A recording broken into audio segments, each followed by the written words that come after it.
Aqui está o que o caminhoneiro Mike disse em um fórum. Sou um motorista de caminhão rodoviário e dirijo em todos os 48 estados do sul dos EUA. Vejo algumas coisas incomuns de vez em quando, mas nada se compara ao que encontrei na Palestina, Arkansas, em meados de junho de 2011. Eu estava em uma longa viagem de Detroit, Michigan para Houston, Texas. Este era o terceiro dia da minha viagem e eu estava começando a ficar cansado de tanto dirigir naquele dia. Notei uma parada de caminhão posto de gasolina ao lado da I-40. Parei e decidi encerrar a noite. Eu estava à frente do que estava planejado, então teria uma longa pausa de 14 horas em vez das 10 habituais. No meio do nada. Não gostei do local imediatamente, mas não tive outra escolha. Os banheiros estavam sujos e tinham pichações suficientes nas paredes para se classificar como uma parada de caminhões no centro da cidade, embora eu estivesse praticamente no meio do nada. Também era uma pequena parada, com estacionamento para apenas uma dúzia de caminhões. Depois de me lavar, comprei um pouco de comida quente e fui para o meu caminhão. Sentei-me na cadeira do motorista e ouvi rádio enquanto jantava com as janelas abertas, deixando entrar o vento seco do anoitecer. O rio Mississippi tinha começado a inundar, mas não chovia há mais de uma semana. A área ao redor estava começando a se parecer mais com Nevada do que com Arkansas. Terminei minha refeição e me limpei um pouco. Desci da cabine para a calçada quando uma rajada de vento quente me atingiu. Fui até a lixeira, joguei meu lixo dentro e comecei a caminhar lentamente de volta para o caminhão. Peguei um cigarro sem filtro, encostei-me na lateral da cabine respingada de insetos e acendi-o com o isqueiro. Gostei da fumaça enquanto observava o pôr do sol no horizonte. Mas alguns caminhões pararam em alguns lugares. Vi um cara saindo da loja com uma garrafa de cerveja na mão, olhando em volta nervosamente enquanto caminhava rapidamente para o seu veículo. A vida de um caminhoneiro. Algo interessante novo todos os dias. Arriscando o emprego por causa de uma cerveja nojenta.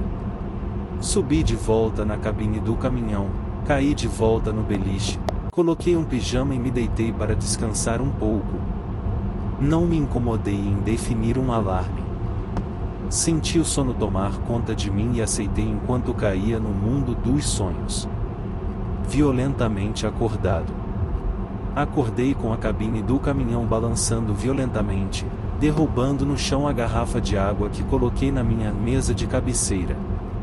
Sentei-me totalmente acordado e apertei o botão no rádio alarme do caminhão. Era pouco depois das 3 da manhã. Abaixei-me e agarrei a garrafa de água que havia caído, torci a tampa e tomei alguns goles profundos antes de me perguntar o que havia balançado minha caminhonete com tanta violência. Então me lembrei, o vento. Eu me acomodei, baixei minha frequência cardíaca e deitei minha cabeça no travesseiro. A caminhonete balançou novamente, derrubando meu cinzeiro que eu havia colocado no porta-copos e mais uma vez jogando minha garrafa de água no chão. Acendi a luz do teto, calcei os sapatos e peguei outro cigarro do maço. Abri as cortinas, sentei-me na cadeira do motorista e apaguei a luz. Abri a porta e percebi que havia esfriado consideravelmente. Desliguei a caminhonete, coloquei as chaves no bolso e desci na calçada para olhar ao redor. A essa hora da noite, a parada de caminhões tinha apenas as luzes das bombas de gasolina ao redor, e a luz delas não alcançava o estacionamento de caminhões. Olhei em volta por um momento, acendi meu cigarro, e então percebi algo. O vento tinha parado de soprar. Eu me perguntei o que fez meu caminhão balançar tão violentamente. Terremoto, talvez?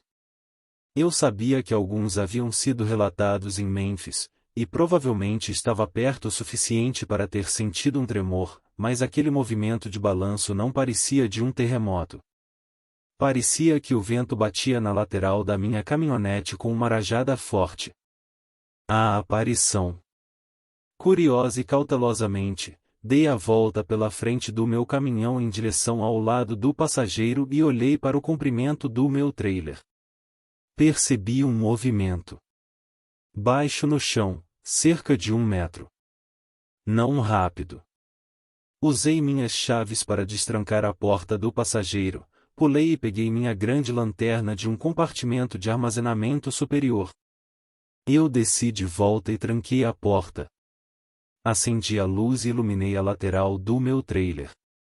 Havia uma jovem parada no campo cerca de 3 metros atrás do meu caminhão, mas quando olhei com mais atenção, ela não estava mais lá.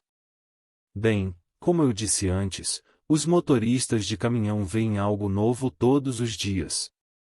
E isso era certamente novo. Comecei a andar em direção à traseira do grande veículo, examinando o campo com minha lanterna em busca de qualquer vestígio da garota que acabará de ver. Quando cheguei na parte de trás, não havia nenhum vestígio. Deve ter sido apenas meus olhos me pregando uma peça. Caramba, eu nem mesmo acordei totalmente ainda. Eu olhei por cima do ombro. Não havia carros nas bombas e o frentista definitivamente não tinha me notado. Senti o chamado da selva e não tive muita vontade de entrar na loja de pijama. Eu estava no meio do nada e ninguém podia me ver, então não imaginei nenhum dano, nenhuma regra infringida. Eu estava na parte traseira do trailer e fiz meu negócio, procurando por aquela garota novamente, também esperando que ela não estivesse se escondendo atrás de algo e me observando fazer aquilo. Parecia brincadeira. Deixei aquilo tudo para lá e caminhei para o lado do motorista em direção à cabine. Eu dei as últimas tragadas no meu cigarro e o joguei no estacionamento, usei minhas chaves para destrancar a caminhonete e abri a porta. Assim que plantei meu pé na carenagem, ouvi uma risadinha distinta. A risadinha de uma garota. Eu recuei e apontei a lanterna ao redor. Nada novamente. Isso está ficando meio assustador, eu disse em voz alta. Ele me ouviu, uma voz de menina respondeu de volta. Eu pulei para trás, para longe do caminhão. A voz veio de dentro da cabine. Algo estava errado. O caminhão inteiro estava trancado enquanto eu estava andando ali fora. Não havia como alguém entrar sem quebrar uma janela. Preparando-me para o que seria no mínimo um encontro desagradável, dei um passo para cima na carenagem e inclinei minha cabeça para dentro da cabine. Tem alguém aqui? Perguntei. Eu apertei o botão para ligar a luz do dormitório. Eu subi. Coloquei um joelho no assento e olhei para o beliche. Boa noite, disse uma voz suave, que parecia emanar de todos os lugares ao meu redor. Estremeci ao ouvir aquela frase e senti um calafrio percorrer meu corpo. Eu deslizei para fora do assento e me levantei na cabine, batendo minha têmpora nas caixas de armazenamento superiores. Olhei ao redor do dormitório. Ninguém estava lá. Algo inumano. Virei-me e arrastei-me para dentro da cabine para fechar a porta quando vi a jovem parada do lado de fora na calçada, olhando para mim com olhos sem vida. Esses olhos, veja você, não foram feitos para uma pessoa normal. Eles foram projetados para um predador, e de repente eu me senti como uma presa. Estendi a mão, bati a porta e botei a chave na ignição.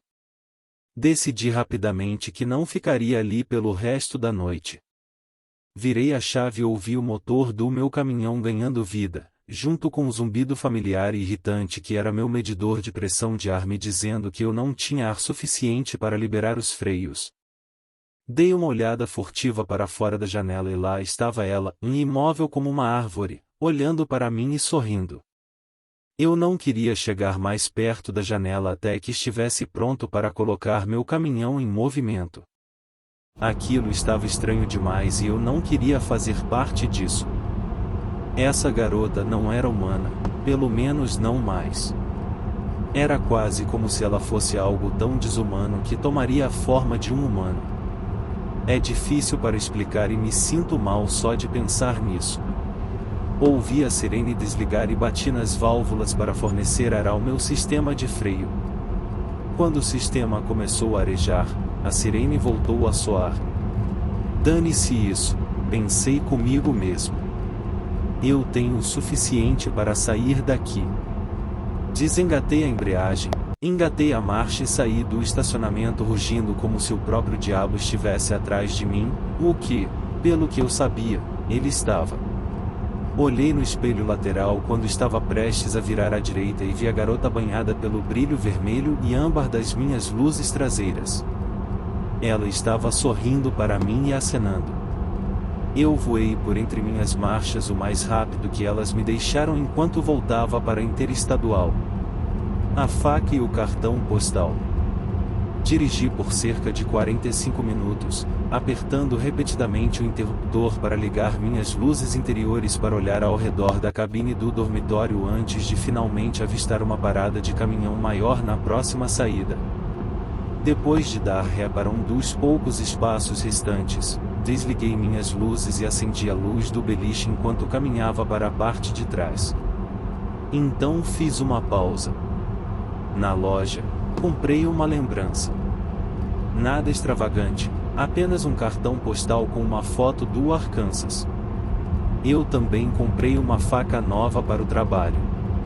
Voltei para o caminhão e fui dormir. No dia seguinte, já de manhã, os raios solares batiam nos bancos à minha frente e clareavam toda a cabine fazendo com que eu acordasse. Assim que me sentei na cama, percebi algo estranho pregado na mesinha de cabeceira. Esfreguei os olhos e vi a faca que eu tinha comprado na noite anterior cravada na mesinha de cabeceira com algo nela.